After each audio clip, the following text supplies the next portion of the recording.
We're starting with the Denver Broncos here. And Denver, it's a little interesting, right? They gave up the first round. We've already talked about this, but they gave up the first rounder for Russell Wilson. They also gave up a first rounder for their current head coach, and Sean Payton. You already know what I think about that. I would never trade a first-round pick for a coach. I don't care who it is. I don't care if Vince Lombardi was reincarnated and was in his prime. I would not be trading a first-round pick away for a coach ever. So it starts at the top, though, Jake. You never know. Hey. Yeah, but hey, we saw a lot of guys go off the board in that first round that, hey, they could have made the Broncos better day one. And now you're looking at round two. They start off, they go out and get one of your guys, and Marvin Mims Jr., who can surprisingly play a little bit above the rim for being a smaller guy in stature. But this guy ran a 4.3, just, electric type of playmaker at Oklahoma. And now you put him in an offense with Cortland Sutton, Tim Patrick, Jerry Jeudy, KJ Hamler, even Marquez Callaway, who's interesting here, Cam, because, he played with Sean Payton and the Saints. That was one of their, underrated finds. So I wonder if Callaway is actually going to get an opportunity here in Denver with that familiarity factor. But Mims is a second rounder, my guy. If he's, starting over Jerry Jeudy or Tim Patrick, don't be shocked. That's a hot take. Go ahead and hot take that one, Jake. Marvin Mims, like you said, he was one of my guys. 20 yards per catch, Jake. I mean, that the guy's gonna catch the football. Any contested pass, he's gonna catch it right. He's a 50-50 guy. Like you said, he's not that big, but he's a 50-50 guy. So I see why he went second round. And Jake, going back to your point here, right, with Sean Payton now being the head coach and being traded for that first round pick. Is that why John Elway left? Right? I don't like. Did he get his guy in? It's like, hey, I got my guy in. I'm good to go. And the organization was like, hey, get out of here. Right? You made this trade. Who knows? But what do you think? Hey, I'll be honest with you. The Broncos got better just off John Elway leaving. I'll just say that right now.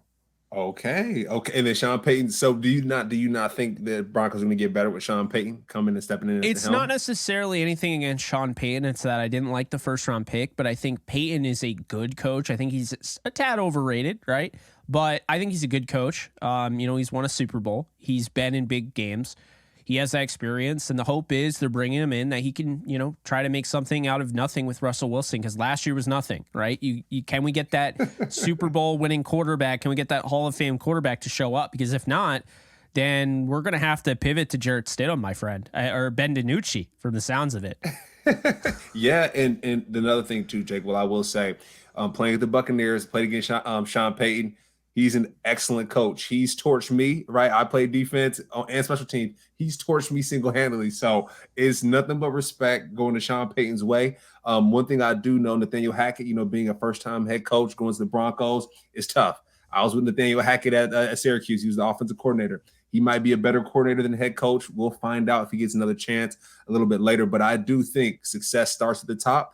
So John Elway leaving, does that make things better? Does Sean Payton stepping in as head coach, does that make things better? We'll see. But Marvin Mims, great first pick. Help out Russell Wilson. If he's a starting quarterback, great first pick to help out the starting quarterback. Well, here's the rationale behind it, right, Cam? Is you look at this defense. They signed Zach Allen, right? DJ Jones from San Francisco. Can't forget about him. He's a stud in the interior. They have guys like Baron Browning, third-round pick in 2021. I thought was an absolute steal. Should have gone higher.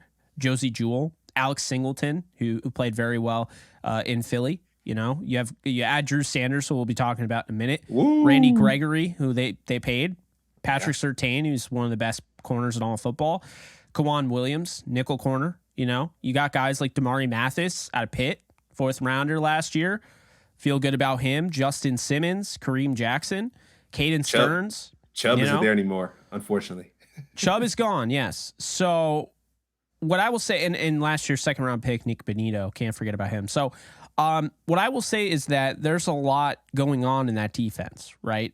And so if you're new ownership, the Waltons, right? The Waltons own it now. Like Walmart owns the Broncos.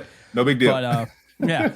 But if you're new ownership and you're looking at that defense, you're like, all right, what's our big issue? How can we win these games that we lost last year? And a lot of those games were close, Cam. That defense played their tail off. Now, I will say this.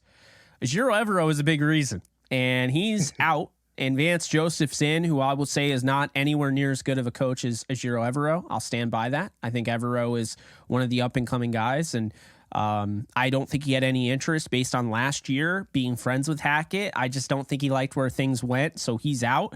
It's not to say Vance Joseph can't do something, but I think the defense is still going to be good. I think they're talented, and so I think now you go into this draft, Cam, and if you're new ownership, you're like, how can I make number 3 better? Because I don't know if I have a choice.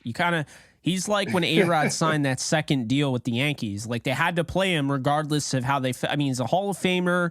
He won't probably go in the Hall of Fame because of steroids, but that's neither here nor there. Point is, Hall of Fame level player. Guy's a huge name, right?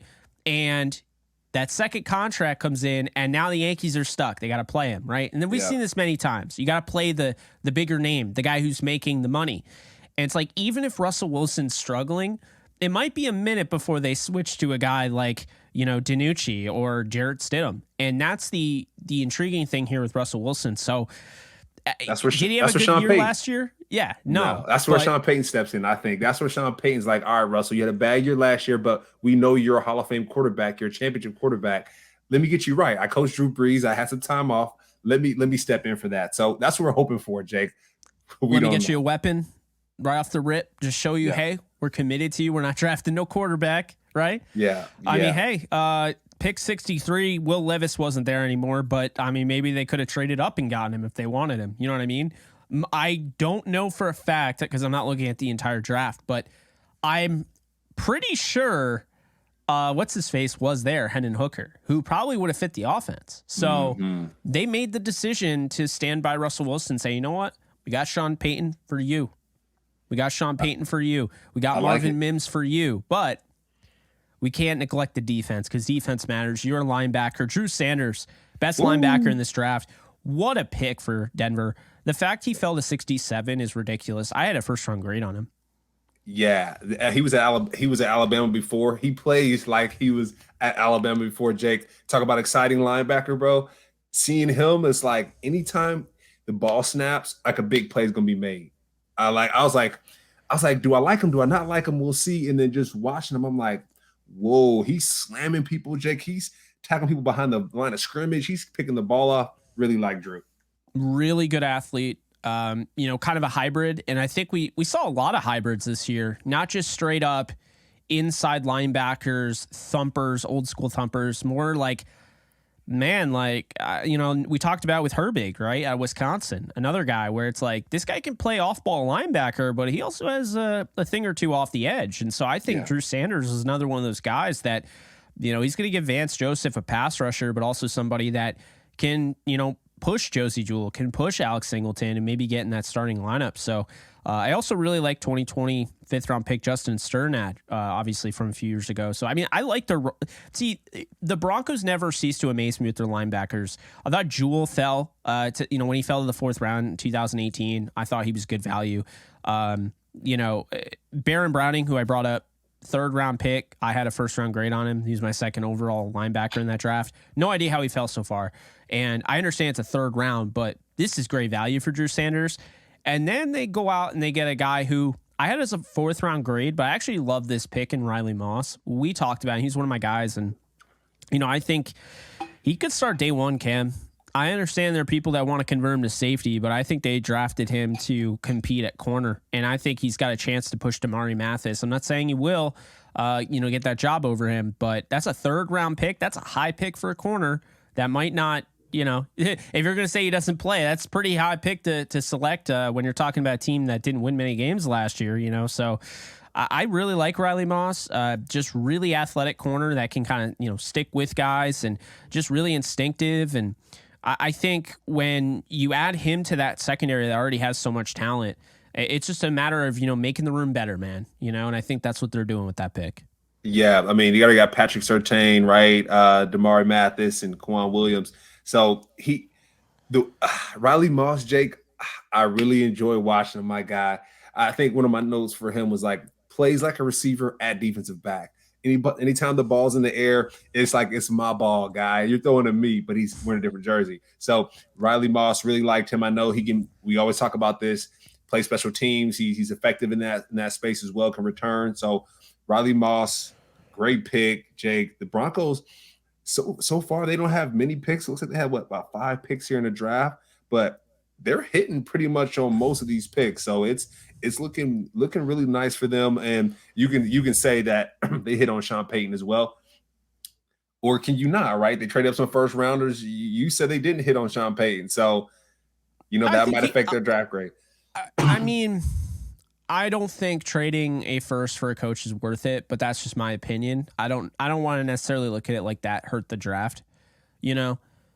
I disagreed with it because you got that first round pick for Chubb, and then that first round pick was nullified in my opinion because you didn't replace Chubb. You just went out and got a new coach, which this is where this comes into play.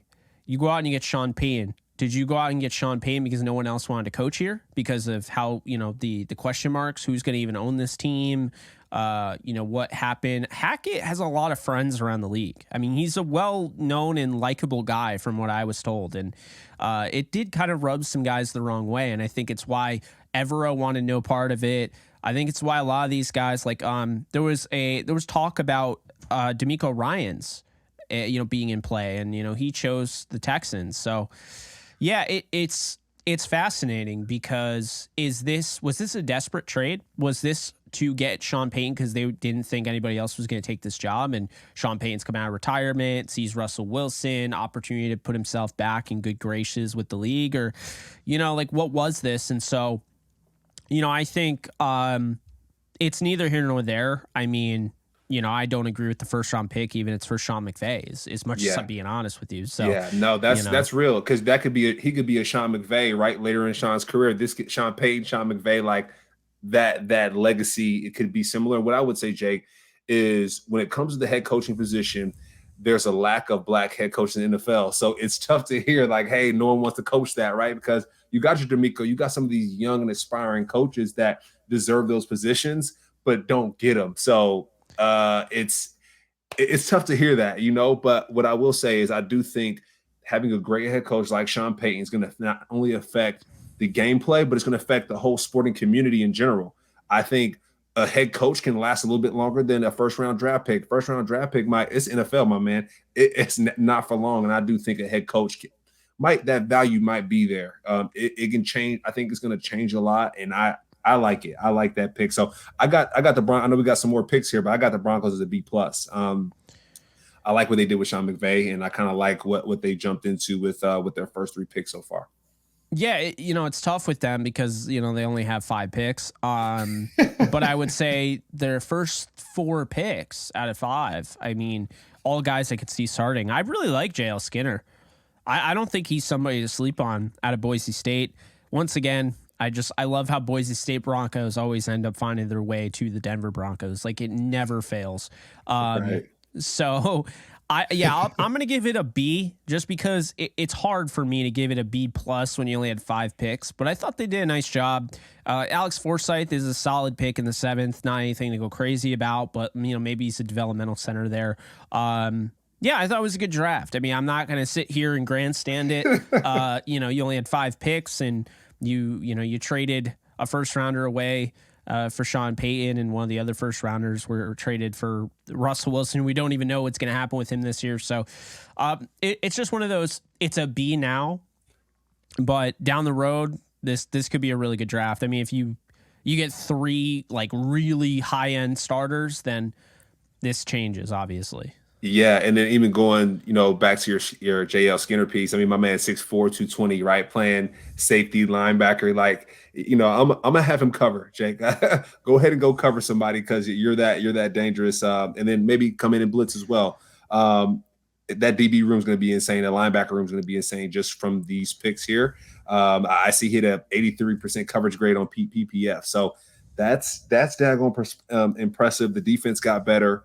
And yeah, like you said, they're all in. They're all in on Russell Wilson right now. I think Sean Payton's gonna add some more creativity and firepower. So we'll see. Hey, are we gonna be, when it comes to the Broncos? Are they gonna be riding? Are they gonna be riding out, or are they gonna be going home? We'll see there. I think they got 4 primetime games, so they got a chance to make up for last year.